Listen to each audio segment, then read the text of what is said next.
A Senate Judiciary Committee hearing turned combative when FBI Director Kash Patel and Senator Mazie Hirono locked horns over the Bureau's operations and leadership decisions. What started as routine oversight quickly escalated into sharp personal exchanges that neither side backed down from. Hirono pressed hard on staffing changes and agency accountability, while Patel fired back with equally forceful pushback, defending his record and his agency's direction. The tension in the room was impossible to ignore, and neither lawmaker nor witness held anything back. Stick around. This clash has everyone talking, and you'll want to see exactly how it unfolded. I want to better understand the scope of the turnover and the changes occurring at the FBI. Since January 2025, how many FBI employees have retired, resigned, been fired, or otherwise separated from employment? I need a number.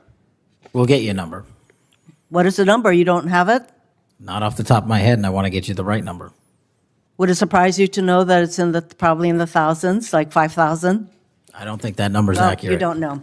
Next question. How many special agents or analysts have left or been fired from the FBI since January 20th, 2025?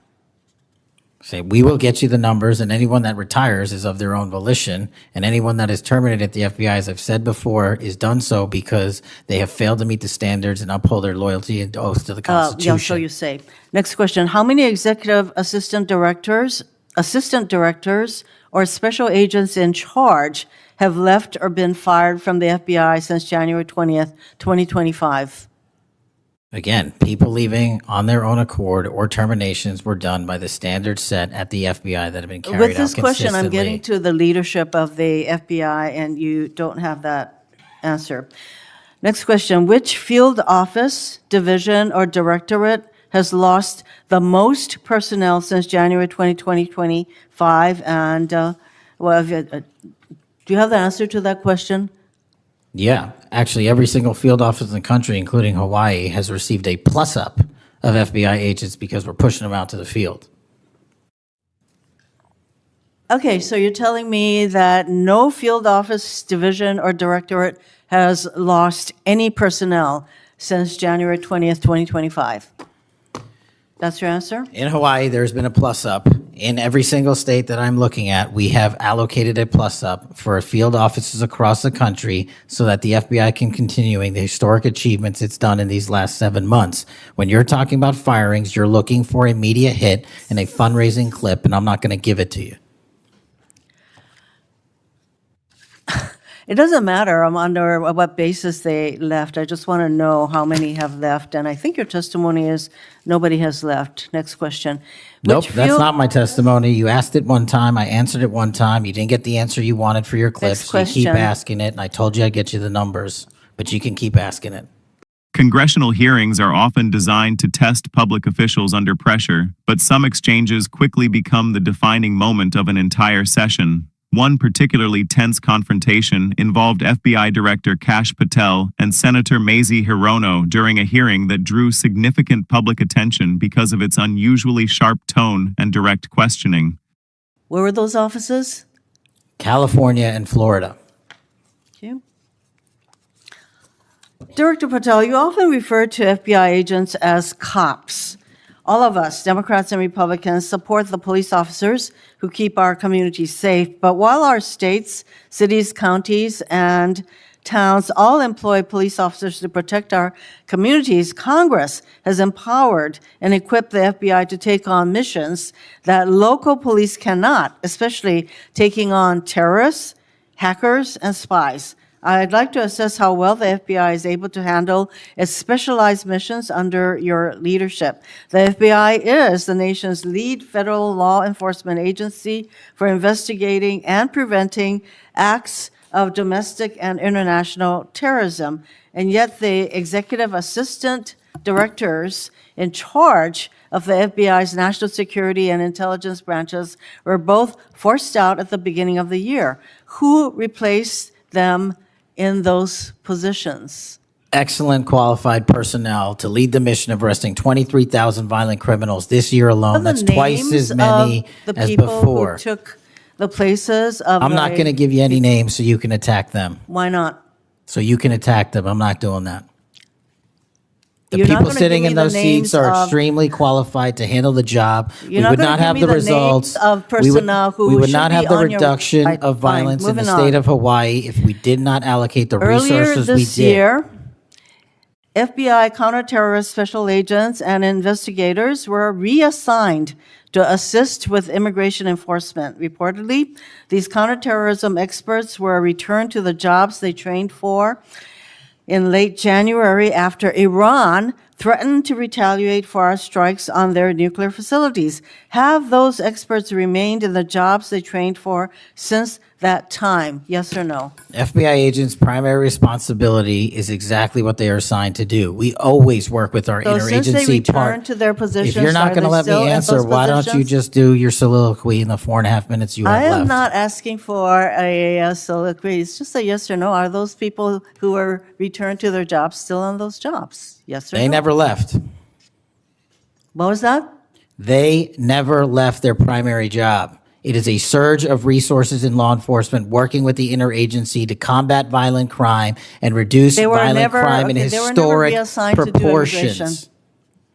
That's your testimony. The exchange reflected more than a disagreement between two individuals. It highlighted the increasingly confrontational nature of oversight hearings, where lawmakers seek detailed answers while executive branch officials often emphasize legal limits, ongoing investigations, or institutional responsibilities. That dynamic can create moments of visible tension, especially when expectations about transparency differ.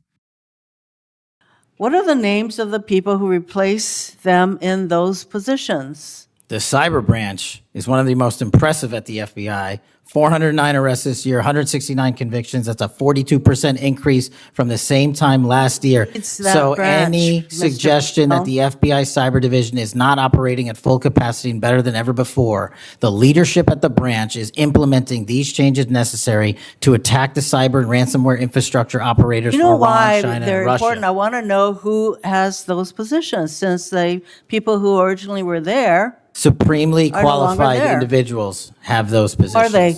Supremely qualified Who individuals. are they? What are the names? You're not getting You don't them. know. Special agents who investigate cybercrime were also reassigned for immigration enforcement. Have those expert investigators returned to their duties? Yes or no? All agents remained on their primary duties while surging to allocate resources for interagency operations to the Homeland Security task forces across this country. So are you, Am I what? see, I'm not getting the yes or no answers. I get all this explanation. So there you go. No, you get the work that Are the men you and women of the planning FBI are doing, and you don't want that. Additional personnel cuts to the cyber division in the future?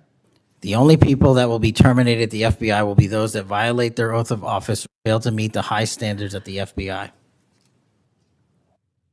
Director Patel, the FBI is meant to be the tip of the spear in combating terrorism against the United States from both foreign and domestic sources.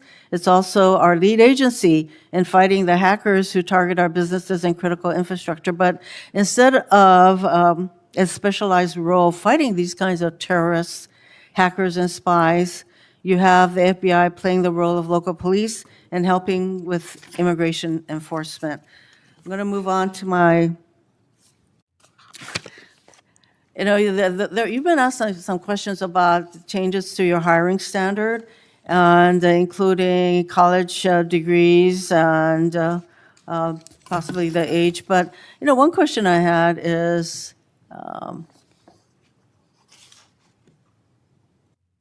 that you are now requiring applicants to be able to do a certain kind of pull-ups, which a lot of women cannot because of physiological differences. Are you requiring these kinds of pull-ups?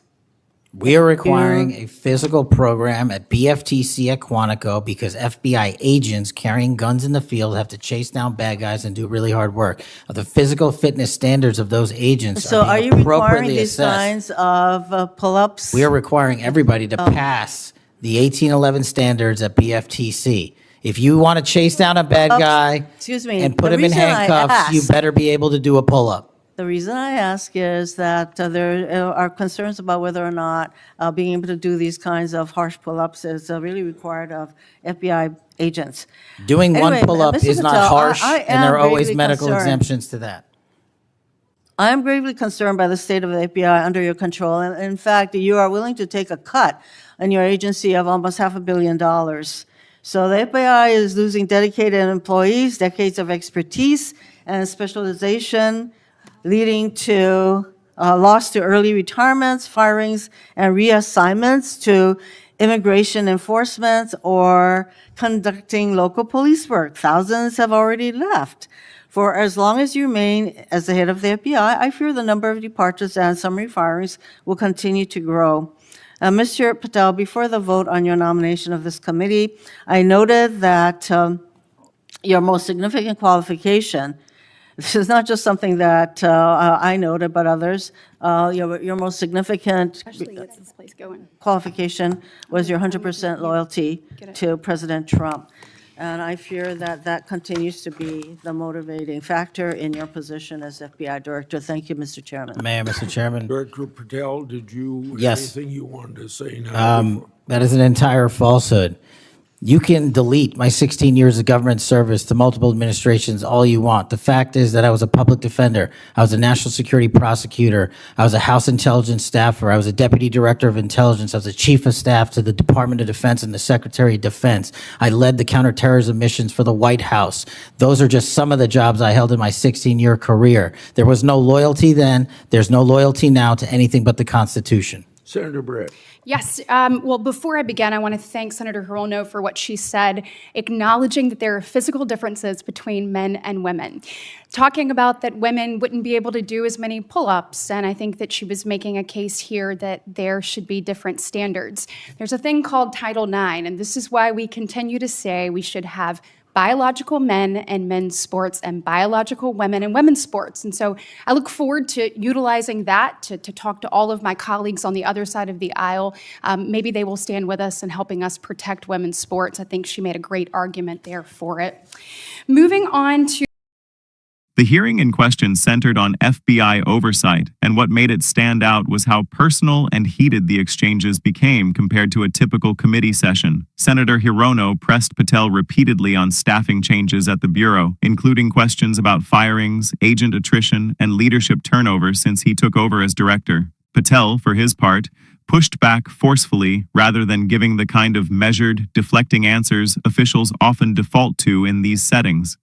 At one point, their disagreement extended into a debate over physical fitness standards for FBI recruits, with Hirono raising concerns that pull-up requirements could disproportionately disadvantage female applicants, and Patel countering that the standard was modest and came with medical exemptions built in.